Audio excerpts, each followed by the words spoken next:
You're listening to Parasearch Radio, news, views and reviews from the world of the paranormal from across the UK and beyond.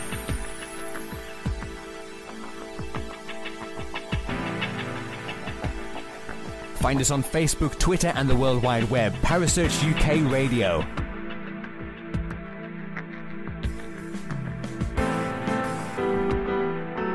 Parasearch Radio, broadcasting to the UK and beyond.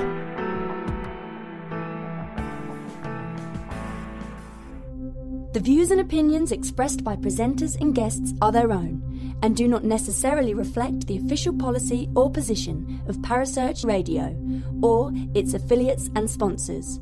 Listener discretion is advised.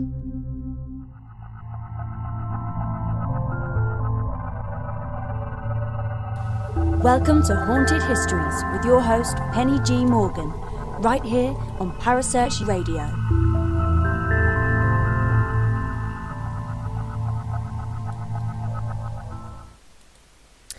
Welcome, one and all, to another episode of Haunted Histories, here, right now, on Parasearch Radio.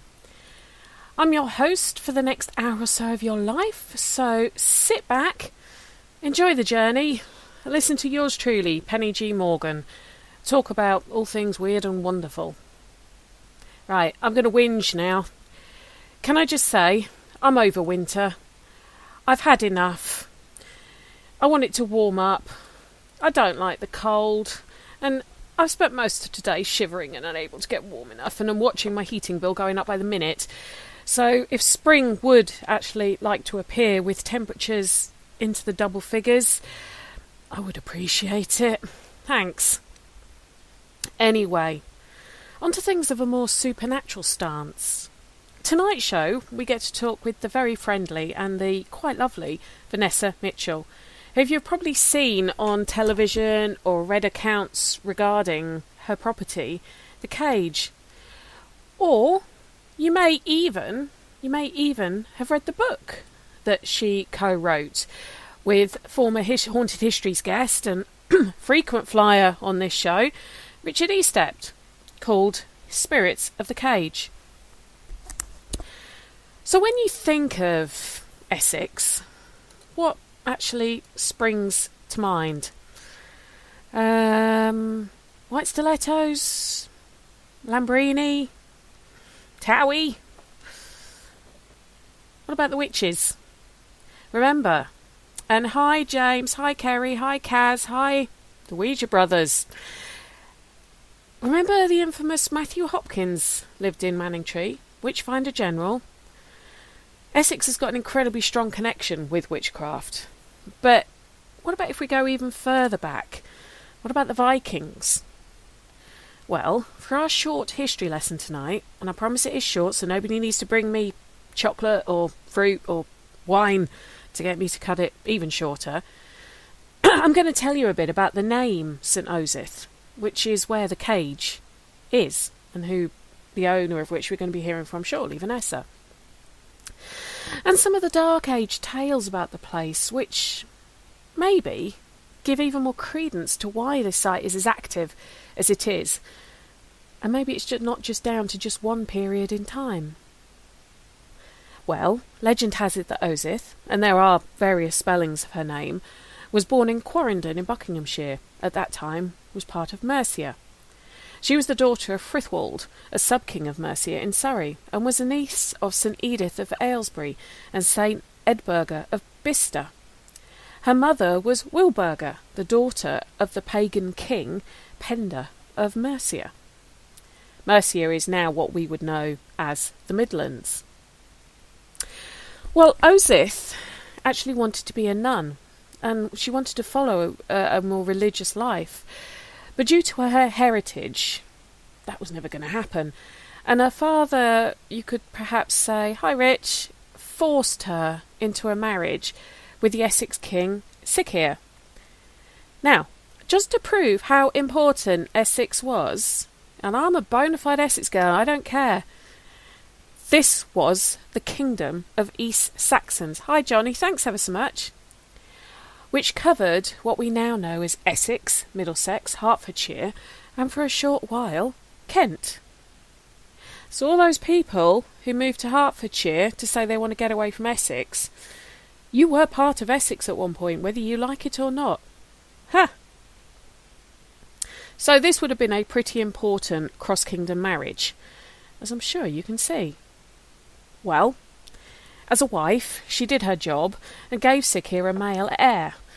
But then whilst he was away hunting, legend has it, he was hunting for a large white stag, she persuaded 2 bishops to accept her vows as a nun and founded a church in Essex where she ruled as an abbess. What is open for debate, though, is actually her eventual death and whether it was actually an act of martyrdom, as there's no mention of it by the scribe Bede, who wrote in 731 AD an account of all things Christian in England. So whilst the story I'm about to tell you may not be accurate, it's the story that is told to and has been told to generations. Now Osith herself died in 700 AD, it's believed, or around that time, and her death was actually attributed to Vikings. As I said, the scholar of the time, Bede, makes no reference to this event, but it is known that Viking raiders under their leaders Ingvar and Hubba, sorry, that just makes me chuckle, Hubba, could have very likely come across the village of Chich, which is what St. Osith was known as then. And they could have very easily met up with a determined nun who refused to step away from her religion of Christianity and was executed for her part in the defiance. Anyone with a knowledge of Vikings, and mine is sketchy at best, could argue the dates, as it wasn't until 793 AD that the famous raid on the small monastery of Lindisfarne was recorded. And this is nearly 100 years after the death of Osith. So my guess, and this is purely conjecture and a guess, would be that either the dates are so heavily estimated that they are way out, or no one formally recorded it, so there is no way to check, which is probably more likely. The only people able to read and write back in the Dark Ages in the main were those belonging to religious orders, and with the ransacking of the religious houses by the pagan Vikings, and then latterly by the red-headed Tudor Henry, who we mentioned last week, probably a lot of documentation had been destroyed, which may or may not have answered questions that we now have. Anyway, back to Osith. The miracle has it that after Osith had her head lopped off by the raiders, she stood up, picked it up like St. Denis of Paris and other cephalophoric martyrs, and walked to the gates of a local convent where she collapsed and died.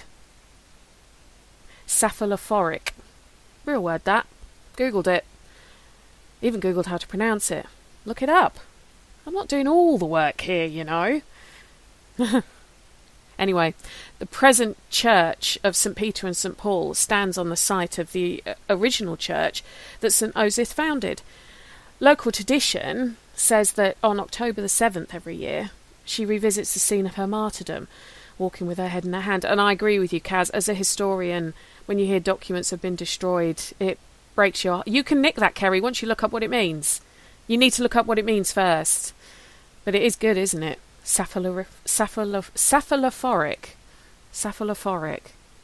Anyway, if you're ever in the Clacton area, do make a point to go and visit this church. Construction was started nearly 900 years ago.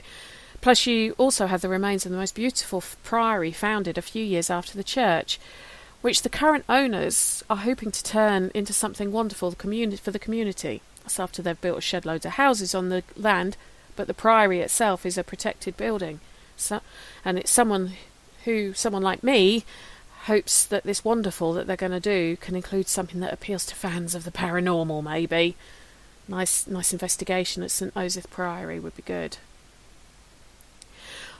What, in this sort of short 12-15 minutes that I've been talking, what these events do suggest to me is that even as far back as the 7th century, Chich, or St. Osith, as it is now known after St. Osith, has had a lot of bloodshed there. and suffered a great deal of aggression and loss. Could this somehow be centralising on just one place? Have a think about that before Vanessa comes in. Hello, Harry Price here. Good evening. If there's nothing myself and everybody else enjoy here on the other side more is the sit back and relax and listen to Parasearch Radio with its paranormal news, views and reviews from across the UK and beyond. Make sure to find out more about them on Facebook, Twitter and the World Wide Web, whatever they are, to keep up to date with all their broadcasts throughout the week. And I hope you enjoy them as much as we do over here. Hello? Is anybody there?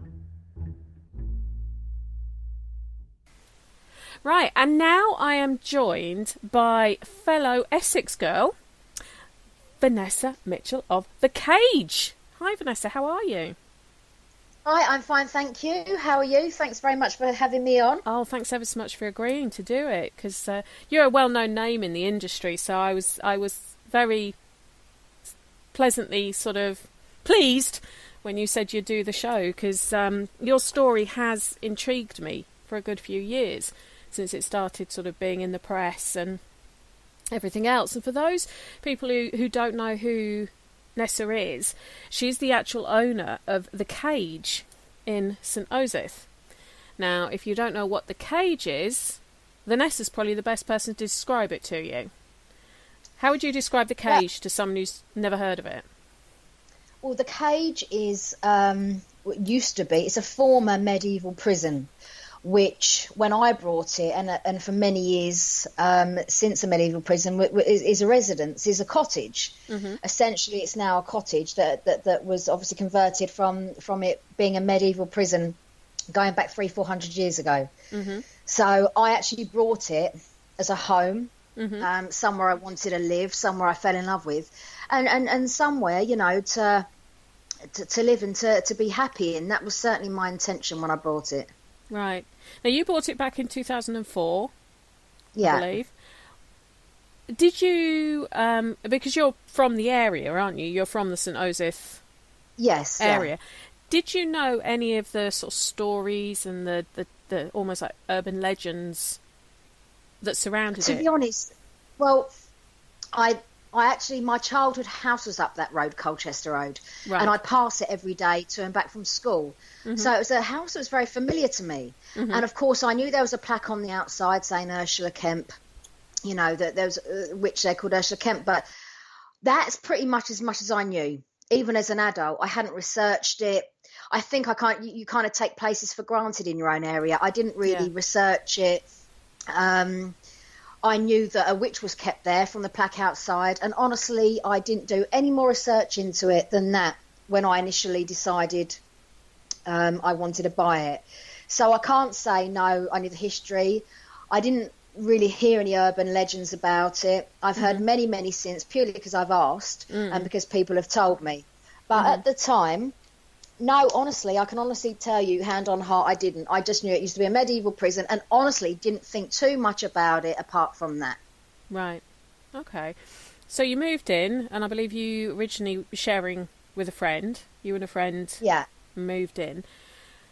How quickly did you start to think there's something not quite right about this place? Pretty much the first day. I have to say that before I was going to buy it, because I've seen ghosts and heard ghosts since a child and been very aware of it from a small child. So when I actually went to buy it, I kind of went upstairs on my own and thought, can I feel anything bad? And honestly, I didn't. Mm-hmm. And I was kind of aware that ghosts exist. I've had it all my life, so I wasn't ignorant to it at all. But I went upstairs and didn't feel anything bad at all. I think if I had done, it may have made me think twice, but it didn't. But the first day moving in there, I knew. The first day, I saw a shadow figure. Right. And I just remember thinking, this is the first day. And I think it was only then, because I was blinded by the house. What happened was, I was living away at the time. I owned a property in Newcastle. Right. And I was renting that out. And I was just home for a weekend. That's all it was. And I just saw the cage up for sale. And don't ask me why. I had no plans to move back to the village. None of that was supposed to happen. It wasn't planned. I wasn't even thinking of it. And I just saw it out for sale. And for some reason, I still don't, I thought, I've got to have that house. I've got to have that house. Just had to have this house. Yeah. I hadn't considered moving, but I don't know why it was. I rang up the estate agent and asked to get a viewing. Got one that weekend. And then thought to myself, well, I have a house in Newcastle that was being rented out at the time. I would obviously have to sell that to be able to get this one, and just thought to myself, it would never happen. Stuff like that doesn't happen that easily. And then weirdly, I did something that I very, very rarely do. I actually spoke to one of these mediums in the paper that you ring up and get a reading. Yeah. And I remember her saying to me, "Is there something specific you need to know, or is it just general?" And I said, "Oh no, just general." And she said to me, "This is going to sound weird. You're going to buy this house." And she described the house to me perfectly and the area. And then she kind of paused and she said, "This is going to sound strange, but the house has chosen you. You will own this house. This house has chosen you rather than the other way round." Right. Anyway, the weird thing within weeks, my tenants were, they could have done their 3 months notice. They didn't. They got out within a week, and my house in Newcastle was sold within a couple of weeks to a cash buyer. And I was able to buy the cage. I was living in the cage within a matter of weeks from the day of seeing it. Right. So it was kind of something that was, I suppose, meant to be, Very fatalistic by the sounds of it. It was, yeah, it was fate. It It's, was destiny sort of thing. Because in normal life, when you want something, there's always dramas. You either can't sell your house, or this happens or that happens. And it just didn't that time. It just didn't. And so I was living there literally within weeks. Wow. Okay. And so the first experience you had was of a shadow figure. Yeah. Was it a scary experience, or? Yeah, it was actually. It was unnerving. I'm not going to say I was terrified. I've had experience of these things before. I wasn't terrified, but I just thought, we're not going to be alone here. And I literally just thought that. I thought I could be in trouble here. It just shocked me that it was the first day. It shocked me that it was so clear. And it was just a shadow person walking by, but it was clear, and to me, I thought it wanted to make itself known to me, because otherwise I don't think it would have happened on the first day. But yeah, literally within the first day, and especially the first few weeks, I literally thought, what have I done? Right. But of course, by then, your money's gone, you're committed, and there's no getting out at all. Yeah. Yeah. Okay. So, I mean, I've actually have read the book that you wrote with friend to Parasearch. He's been on my show a few times, Richard Eastep. Richard, to everyone who's listened to the show before, he's a very, very good author. He's also a paranormal investigator. He came a few years ago and he did an investigation at the cage over a number of days. It wasn't just a sort of a 2-hour thing. He did spend quite a lot of time there. I know he interviewed you as well, didn't he, to get your accounts, and it's not the book's an interesting combination of the two. Yeah, we had a lot of time on the phone before he flew over from Colorado, which is where he lives. He had contacted me and said to me, "Can I come to your house and write a book on it?" And I said, "Well, actually, I'm already I've got a book started. It pretty much finished by then." And so we agreed to from an investigator's point of view, and from my point of view, we agreed to write the book together. So that's what we did. He flew over. We spent 4 days in the cage, and so we did. So we write a book together, Spirits of the Cage. So that's how the book came about. Yeah, no, it's an interesting book. I can say that to anyone listening who wants to read it. It's an interesting book, and it does show the scientific side of the research side of things that Richard was doing, albeit in an easy to read way, not in a that you need a science degree to understand what he's talking about. But it was also very interesting because it has a lot of your accounts in it. Now, one of the I say story, but it's not a story in that it happened to you, was to do with a previous resident who very sadly committed suicide in the house. And you found his death certificate. What happened was, I was obviously aware the man had committed suicide in the house. And to me, at the time, it didn't matter to me. I didn't know him personally. It just didn't really make any difference. I think in hindsight, it maybe should have done. But at the time, I didn't really think about it too much. I was so hell-bent and, track-minded on getting this house. It didn't really... I wasn't spooked by it, put it that way. It didn't put me off. And didn't honestly think much about it, to be honest. I looking back, if I had a thought about it, I may not have brought it, but I did. So a few weeks into living there, I got home from work, and on the kitchen side was an A4 bit of paper, and I've gone straight, it was by the kettle, so I'm looking at it, and it was his death certificate. And I'm like, what? So, and I'm reading the whole thing, and naturally assuming, Nicole must have found this, Nicole must have, who I was living with. That was your housemate, Nicole? Yeah. And I just assumed, because obviously that's what you do think, that she'd found it somewhere, and she came in a bit later. And I spoke to her about it, and I showed her it. Well, she was horrified. I mean, Nicole's the type of girl that she goes into a panic just to blow into a brown paper bag. I'm a lot more level-headed. I'm a lot braver than she is. Yeah. And she's certainly not the type to just play a prank just to terrify the life out of us. So, of course, she was as perplexed as I was. We were both. And so, of course, the first thing you think of, someone's broken in the house. Somebody's left it there. They're playing a trick. Somebody's broken in. So, of course, we checked the windows, the doors. There was no sign of a break-in. There was absolutely nothing. So we kept the death certificate. And literally we had lots of people round in those early days, a new house. And I showed so many people. And what happened was years later, I'm just going to go forward a few years to explain this. Yeah. His wife, the gentleman who killed himself, his wife, she contacted me and she said, look, Vanessa, I understand that his suicide is a part of the cage's history. I understand that. But I don't know why you're saying that you found his death certificate. She said you couldn't have found it because there wasn't you wouldn't have had one. And I said, listen, can you come round and talk to me? I need to explain all this to you. So she came round. She was a lovely lady. And we had a good few hours talking. And she said, after he died, I left the house. She said the death certificate was sent to me weeks later by the coroner. It was never sent to the cage. You never could have had one. There was no other living relatives. You couldn't have had one. And I explained to her, and the thing is, because she was actually still lives in the village, and I said to her, well, you can ask that person, all these people that saw it as well. Yeah. Now, one thing I would never, ever do is make up lies or say something to hurt someone. I mean, her husband had just killed himself, Yeah.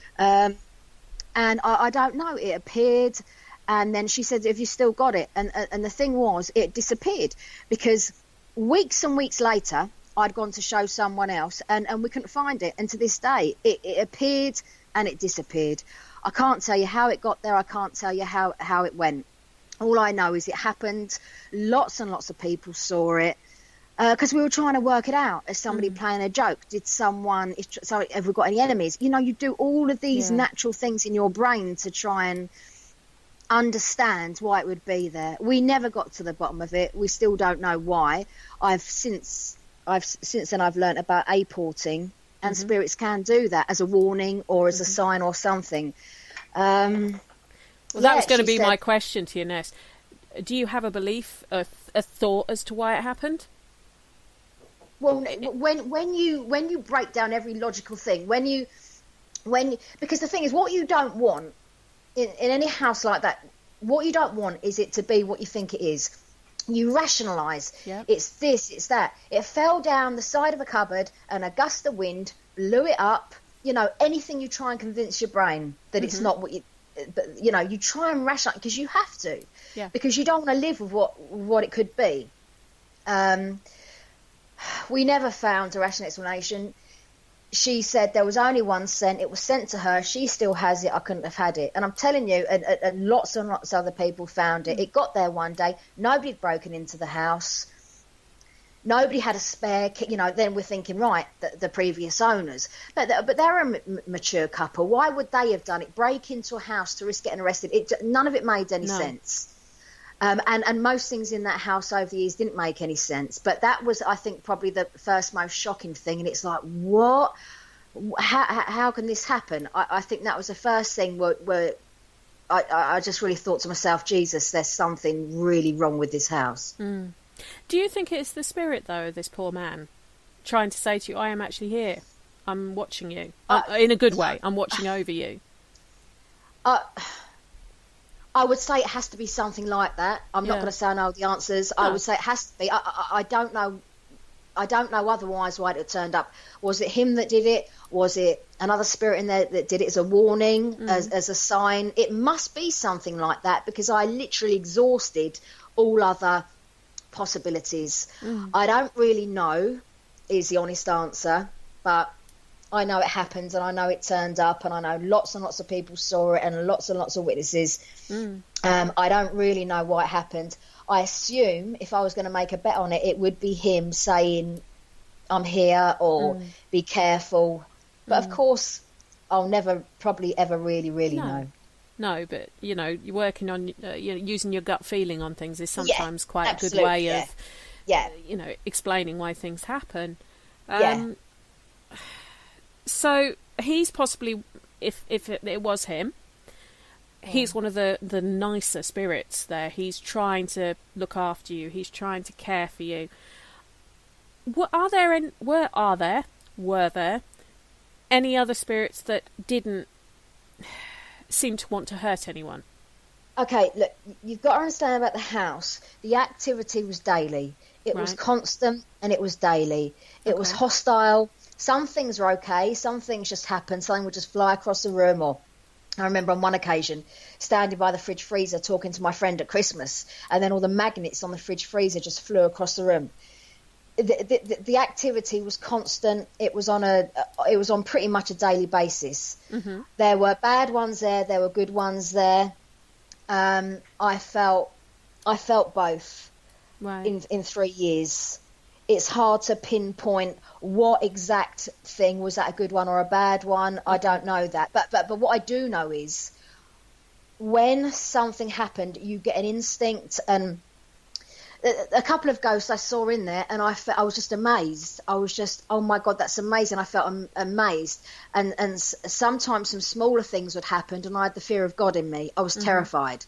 So I think I just had to judge it by how it felt when it came at the time. How the specific energy was at the time. Yeah. How the energy was at the time. And most of the things happened during the day. And people say to me, did stuff happen at night? And well, I'm sure it did. But and it did do. But a lot of the activity was during the day because I was up and I was awake. Now at the night, I was so terrified. It was literally fingers in ears, just try and get through another night. I mean, it was that bad. Yeah. But during the daytime, it was constant, but it does come with a feeling. Negative energies, good energies come with a feeling. So when the good ones come and something crazy happens, you're not that scared because it doesn't make you feel scared. Your sixth sense kicks in for a reason, and it kicking in the good way or the bad way. So I can only judge by what happened on particular incidents, how I reacted to them. Yeah. But yeah, I mean, there was good and bad in there, absolutely. Because one of the things that I sort of say to people, when people who are maybe like your friend with the paper bag, sort of hyperventilating at things, and I actually say this to my husband because he gets very scared by anything that happens. Just because they've thrown something across the room, or you felt your hair being tugged or whatever, that might not actually be malicious. It might be a spirit who's trying to go, look, listen to me, woohoo, I'm trying to contact you, I'm trying to speak to you, and you're not listening, and this is all I can do. And yet a spirit that is malicious, or any of those sort of words, they might not even have to do anything. They can just be a presence there. They don't have to be touching you, throwing things, rattling things, all the kind of things that people associate with hauntings. You were saying you've felt this sort of thing since you were a young child. Yeah. You must have had experiences where you've walked into a house and you've thought, oh, I feel really at home here. But then another building you can walk into and you think, whoa, no, I've got to get out. Yeah, you know, your sixth sense tells you, and you know, and it tells you, and that's absolutely right. And you're right to say that there was many times things would fly across the room or doors would sat, and then I wasn't terrified, and then sometimes I was, and that's right. It becomes the energy that's doing it comes with a feeling. It's hard to explain, but you're absolutely right the way you've said it. Yeah. That's how it was. Okay. Now, I know we say we're jumping around the sort of timescales a bit here, but you did have some amazing news happen to you around, was it about 2007, 2008? You found out you were pregnant with your first son. Well, I had Jesse, my first son, on Christmas Eve in 2007. Yeah. Now, you had some quite scary stuff happen whilst you were pregnant with him, I understand. Being pushed. When I was pregnant with Jesse, that was kind of towards my last year in the cage. Mm-hmm. And the activity, even before I got pregnant, was getting worse and worse. It ramped up a lot. And of course, again, as a normal female with a normal brain, is it my hormones? Mm-hmm. Is it because I'm tired? Is it this? Is it that? I was still working full time. You know, constantly through my time there. The first thing you always do is rationalise, like I said. And but it did absolutely ramp up the activity. I wouldn't say it was down to being pregnant. I think it was just naturally the house's course to do that. I think it would have done that if I was pregnant or not. Right. My sister's a historian, and a few years ago, when the gentleman who committed suicide, his wife, came round to see me, she brought all the deeds to the house from hundreds of years ago. Wow. And she hadn't passed them on to the owners before me, and she hadn't passed them on to me. Anyway, she brought them all round, and my sister, being a historian, when she researched all this, I mean, I couldn't understand it. It's all the calligraphy writing and old-fashioned. But my sister, she can read that. She's a historian. So when she read it, she said, Vess, I can't believe it. And I'm like, what? Tell me. And she wouldn't, first of all. She's like, shh, you know, like you imagine a typical historian. And she said to me, this house has been up for sale on average every 3 to 3.5 years for over 300 years. And she said, Vess, it doesn't make any sense. Years and years ago, houses, you kept them in families for generations and generations. There was no estate agents, but the cage was different. She read that, you know, there's one example of a man that bought it for £150 and sold it 3 weeks later for £100. Now, of course, in those days, 50 quid was 50 grand, you know, to us. Anyway, so my point is, when I say that I don't think it was particularly during the pregnancy it ramped up, it was 3 years. And when it was researched, it found out that nobody apart from one other person, I think apart from me, has been there longer than 3 to 3.5 years. So I think the answer to the question is, it wasn't particularly the fact I thought I was pregnant, it was just the time scale of the house. Wow. Why it got really, really bad then. Right. Wow, that's quite a strange coincidence though, isn't it? Well, I say to people, listen, everyone can be sceptics, that's fine. Honestly, I don't care, I'm not bothered. No. I don't care what people think of me. If I cared, I wouldn't be even doing this interview now. But I think people can't argue with scientific facts. How can you argue with over 300 years of documented that the house is a bad house? You can't argue with that. Everyone may think I'm a loon. That's fine. Honestly, it's over my head. It literally flies over my head. But how can people argue with scientific fact that we have deeds, hundreds of years deeds? People didn't stay in that house. Now, you've got to think to yourself, even as the biggest sceptic in the world, there's got to be an if there. Yeah. For it to happen once or twice, I'd say, yeah, like you say, loons, people who believe in the hype, etc. But a lot of people only stayed for 6, 7 or 8 months. Yeah. It wasn't 3.5 years, as that was a fact. A lot of people stayed a lot less time than that. Yeah. She just averaged it out. But, you know, people don't buy like me. People don't buy houses just to think, I'll get out of it in 6 months. It's not real life. No. It's a lot of work. It's a lot of hassle. When you buy a house, you're supposed to love it and live in it, and not think I'm going to get out. You know, I can understand if they were doing it up all the time, making huge profits, but that wasn't the case in this house. It wasn't the case. People just didn't stay in there, and I'm telling you, it's because something's very, very wrong with the house. And as you say, historically, even if now people might move on every 2 or 3 years because they're expanding or whatever. Yeah. So 100 years ago, it was so rare to buy a house in the first place. If you bought it, as you say, it was something that would then be handed down through the generations. So, you know, even 300 years ago, that's how long we're talking. This house was never owned for long. It's just weird. It's just weird. It just backs up, really, you know, what the house is and what's in the house. Yeah. Okay. So I mean, one of the sort of things I've actually read it in interviews you've done that I've read online and in the book, that I know for a while after your son was born, you barricaded yourself in your bedroom. Basically, you turned your bedroom into a one-bedroom flat. Did you not get bothered actually in your bedroom, or was it almost like that was a safe zone? No, I was bothered in there. But the only way, I've thought about this a lot since I've left, the only way I can kind of, make people understand, if you're scared, if you feel in danger, even animals do, you roll yourself up into a ball and you try and make yourself as invisible and insignificant as possible. Yeah. And I suppose looking back, I didn't want to put myself at any more risk or my baby than was possible. So I just figured, if I stay in one room and live in one room, I won't have to go downstairs, I won't have to go to other rooms, and then there's less chance of something happening. And that's all I could do to protect myself, because I didn't have the money to move out. I was in big debt by that point. Yeah. I couldn't really do anything. So I just thought, so if I can just live in this room, then it just decreases my chance. Of course, in reality, looking back, I had lots of activity in that room as well, and it didn't solve the problem. Only moving out would have done that. But when you're stuck in a position where you can't go anywhere, you just do what you think you can to try and protect yourself. So that's what I did. I was living in that bedroom for months and months, Yeah. So is it... I mean, obviously the bedroom itself has got reports of things. Is it that bedroom that the mannequin... People complain of a mannequin at the window? Well, that's the crazy thing. That was probably the worst room to have been in. I mean, there's more reports of even investigators are going there to this day. There's more reports of things from that bedroom than anywhere else. But it was my bedroom. It was the biggest upstairs room. And so that's just what I did. But what's the stories about this mannequin? Because I found that quite an interesting one.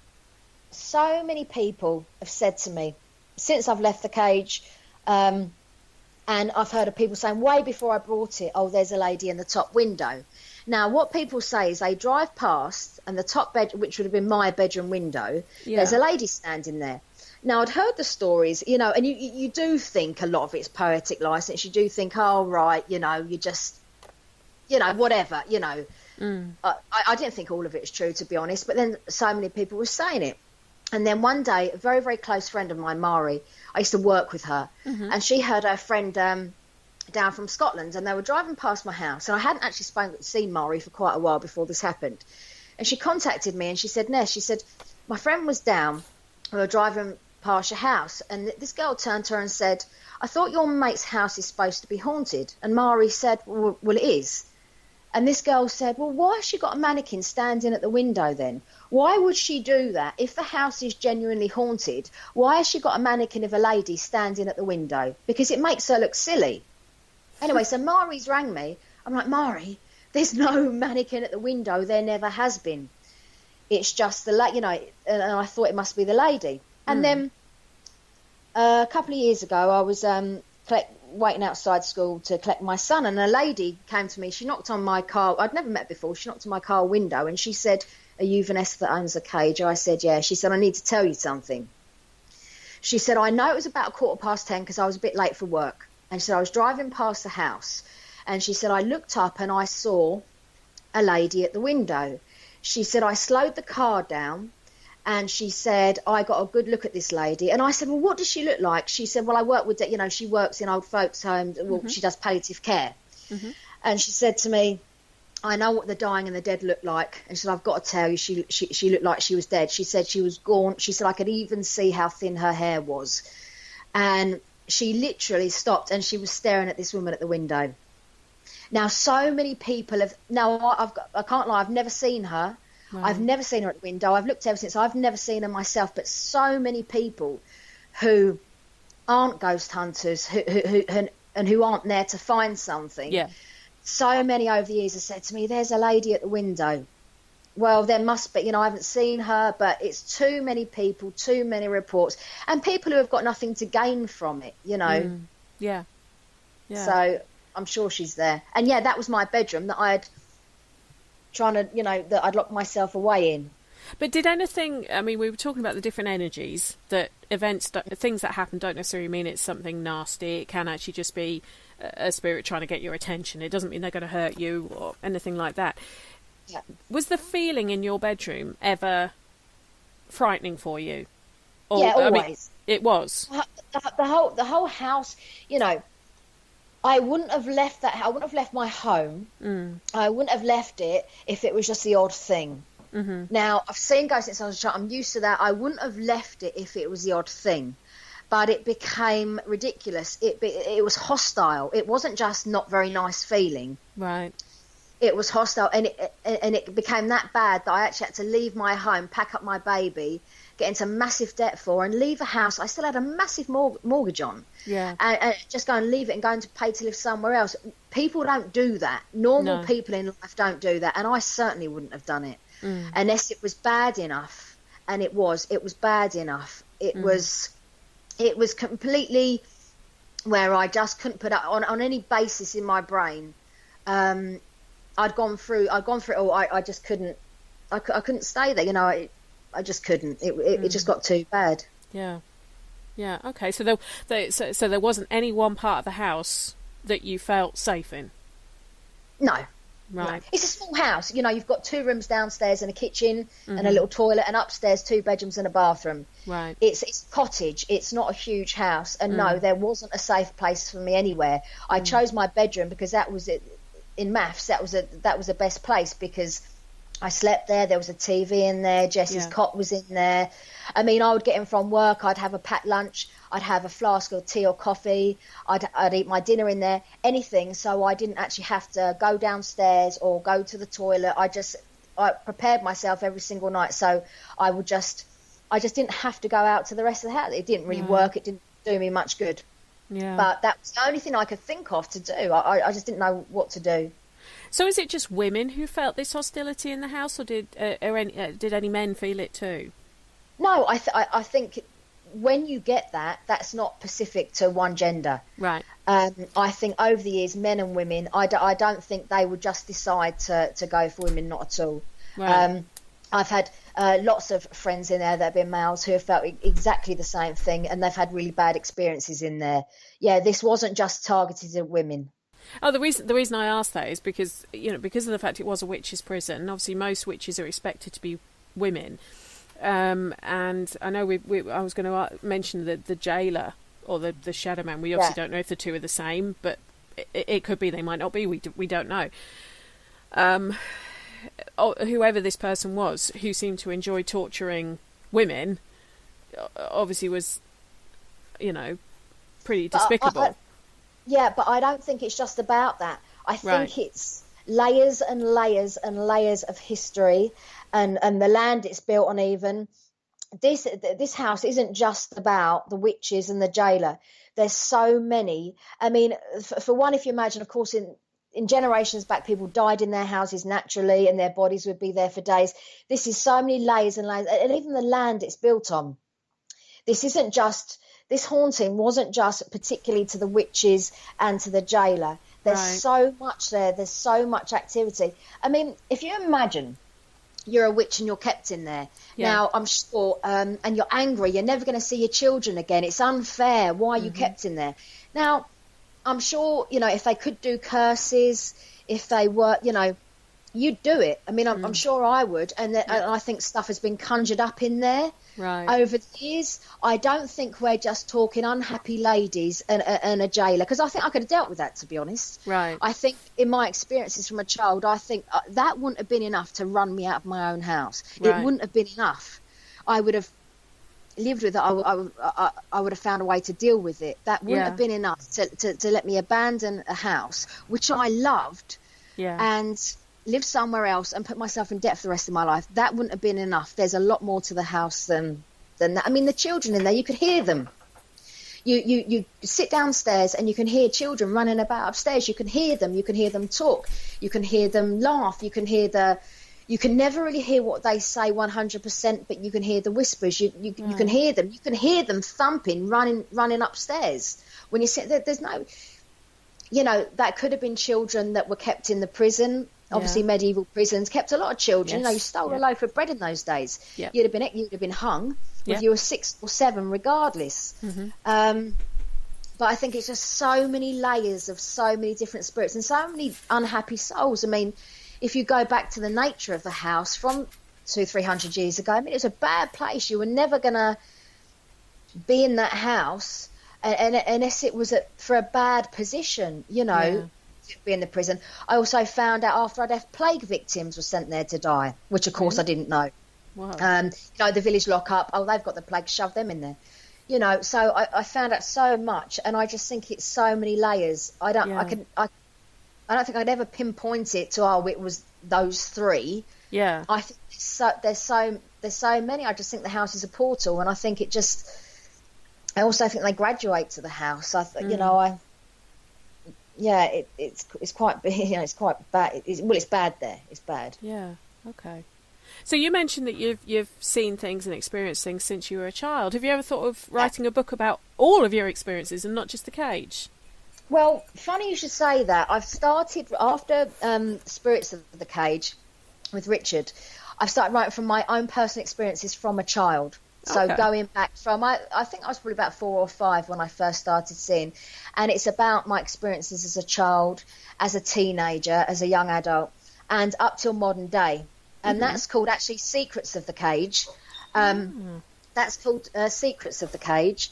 But it actually starts from, because I reveal a lot more in the book what we found out since about the cage, which of course we didn't know when Richard was there. Through lots of, the book Spirits of the Cage didn't tell the full story, because to write the entire story plus Richard's bit, we'd have needed a book with a million pages. A War and Peace type job, yeah. Yeah, of course, yeah. I've got another book, but that does start from from the beginning and up till this day. What we've discovered, the book Spirits of the Cage kind of stops when I leave the house. Well, of course, I've left the house 7-8 years now, so there's so much I've discovered since, which is in the new book. Right. And do you still go back to the house now, or do you stay away from it completely? Well, I try to stay away from it completely, but paranormal groups come in there to investigate, so I have to go in there and do a meet and greet and let them in. But I've also started to, I haven't started yet. I'm going to start end of February, run investigations there myself. And the reason for that is, after years and years and years of avoiding the house, is, one, I think I need to face my fears and really understand the house properly, and two, I just think it's something I feel I should do. I think I should represent the house, because what I've done all these years is pass it over to other people, do what you want, and the same thing, fingers in ears, da da da da da. But I'm actually starting doing that, run them myself. Oh, interesting. Until the house is sold. I mean, the house is up for sale, right? And I'm hoping, please God, it sells soon. But it's been up for sale for years, so I'm not sure who's brave enough to buy it. But yeah. So if anyone wants to do an investigation, do they just contact you direct, Vanessa? Yeah, they can contact me direct. I'm on Facebook, and my email address, if anybody wants to, is vanessa56roman@hotmail.co.uk. So anyone can contact me, and if any paranormal groups or any members of public, because honestly, the truth is, I have a mortgage on it. I'm a stay-at-home mum, and the mortgage needs to be paid. So it's a case of, if people want to come and investigate, and also because the house has got so much public interest now, people want to come. So as long as I don't, they can come, really. So what's the sort of number of people that it could hold for an investigation? Well, I'd say, going off other groups, I think a maximum of sort of like 16 people, but they could fit in more, but that would kind of be the maximum, I suppose. Okay. I mean, it does sound genuine. It sounds fascinating. I mean, the fact that you are just up the road from where Matthew Hopkins was from, as well, the Witchfinder General. There's that link to the area as well. The fact that we haven't really even touched on the evil Shadow Man who tried to. You saw on multiple occasions, who was very aggressive, sort of, the energy, shall we say, was very aggressive, very nasty, very, all of these kind of things. The fact that you had a friend who, the alley that runs past the house was where they used to take the coffins. Yeah, Coffin Alley, yeah. Coffin Alley. Called, yeah. You had a friend see stuff happen along there that couldn't be explained. I mean, it does... I understand what you're saying about it being multi-layered, and it not just being one event that's been there, and things could be drawn there. It would be interesting from a historical, and I'm sure your sister as a historian has already done this, to see birth, marriages and deaths, who actually is down as dying in the house, because that might sort of explain some of the sightings as well. And it is one of those. It's a land as well. I think it's a land as well. I mean, the Vikings raided St. Osyth many times in the past, and of course the village was burnt down. You know, the history of St. Osyth is crazy anyway. I think it's to do with the village. I think it's to do with the land. I think it's to do with the fact it was a medieval prison. I just think there's so much. I don't think you couldn't pinpoint the haunting there to one era of time. It's so multi-layered. It's just, you know, and anyone that is investigated there has kind of come back and said the same to me. Well, I had someone from that generation, and I mean on EVP, on video, because the crazy thing is the house always gives evidence, and I think if it didn't, it wouldn't be as famous as it is, because everyone that goes there gets the evidence. They're like, oh my God, we've got the amazing EVPs, we've got this, we've got that, and I think it's such an active location through the layers. It just gives it, you know, it just shows itself to be that. What's your favourite piece of evidence that you've been told that someone else has captured there? I think some photos I've been sent are unbelievable, and photos that I've had checked out, because what I've had to be very careful is over the years, people sending me pictures because they want to get in a magazine or something like that, and you think, oh, right, okay. So I'm very sceptical of everything now. First of all, I kind of say to people, right, what magazine do you want to, you know, what do you want out of this? And unfortunately, that's why I've had to be. But some photos that are 100% genuine are just horrifying, are just, and EVPs as well. Some EVPs that I've had are just terrifying that I've heard. One group, one TV program came over from Denmark. Kim Sondergaard's group from Denmark. It's kind of like a Most Haunted Denmark version, except for a lot more serious. There's no screaming, running around, chucking pennies. They're very, very serious and very dedicated. And the EVPs they had in one night, I've never heard anything like it. They're just amazing. And I think evidence like that, you can't, you know, it's not like the Victorian day as we sit there and say, is anybody there? You know, there is so much scientific equipment out there, so we can measure spirit, we can measure their energy, we can hear their voices. And it costs a lot of money, this stuff. And I think the more this equipment, you know, is used, the more stuff we get, and real, genuine, credible evidence. Because to be honest, I'm probably still the biggest skeptic there. When people say to me this and that, I'm like, really?